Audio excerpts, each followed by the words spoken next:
Welcome back to the podcast. In this episode, I'm going to be talking about disordered eating. Today, we're talking about this topic that often goes under the radar because it doesn't always look like what people expect an eating disorder to look like.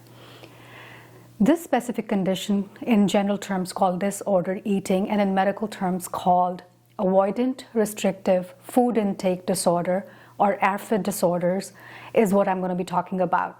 This episode is especially important if you have a child who eats only a handful of foods, you know someone who avoids eating because of fear, texture, or lack of appetite, or you've been told they'll grow out of it.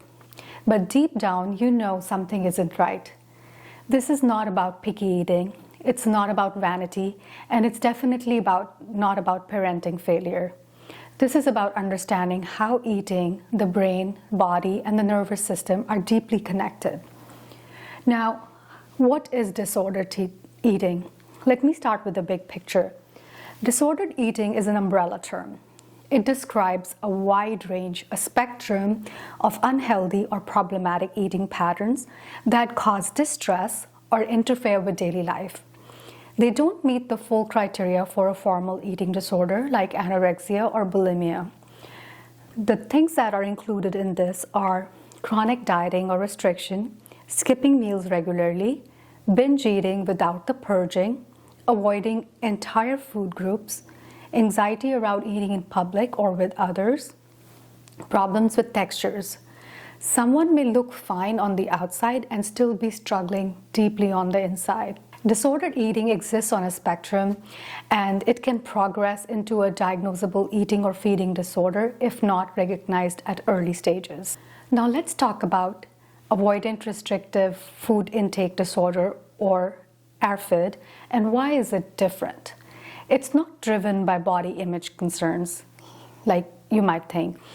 The people with ARFID are not trying to lose weight. They are not afraid of gaining weight. Instead, eating is hard for them because of how food feels to them, tastes, smells, or the way they experience it in the body. According to clinical guidelines, ARFID involves food avoidance or restriction that leads to real consequences. The consequences can be weight loss or poor growth in children, nutritional deficiencies, reliance on supplements or tube feeding, major interference with school, work, or social life. In simple terms, food avoidance that starts to affect health and daily functioning of the individual.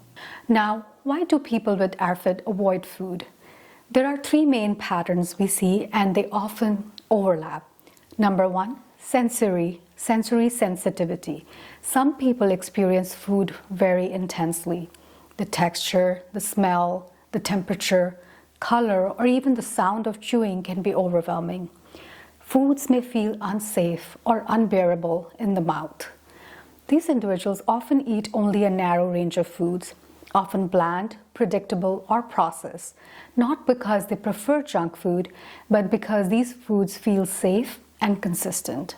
The next pattern we see is fear-based avoidance. Some people stop eating certain foods or eating altogether after a scary experience like choking, vomiting, severe reflux, or a traumatic medical procedure.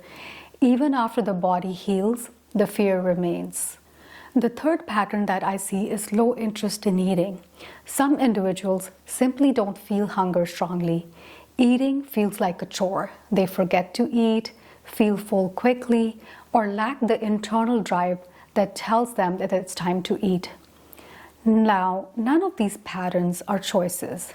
These are driven by the nervous system. Next, I want to talk about how ARFID is different from other eating disorders. There is an important distinction between ARFID and other eating disorders.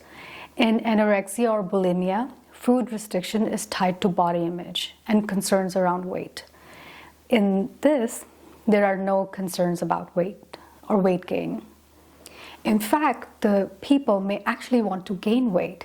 They may wish that they could eat normally. They often feel frustrated, embarrassed, or left out. This brings me to the statistics, or how common is ARFID. ARFID is more common than many people realize. Current research suggests that it affects about 1 to 5% of the population and possibly more children. It often begins in early childhood, but it can persist into adolescence and adulthood, especially if it's missed or not treated early.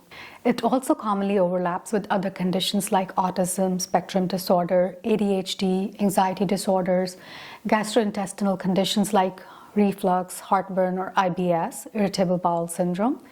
The overlap does not mean that ARFID is just anxiety or just autism. It means that they can overlap or these systems interact.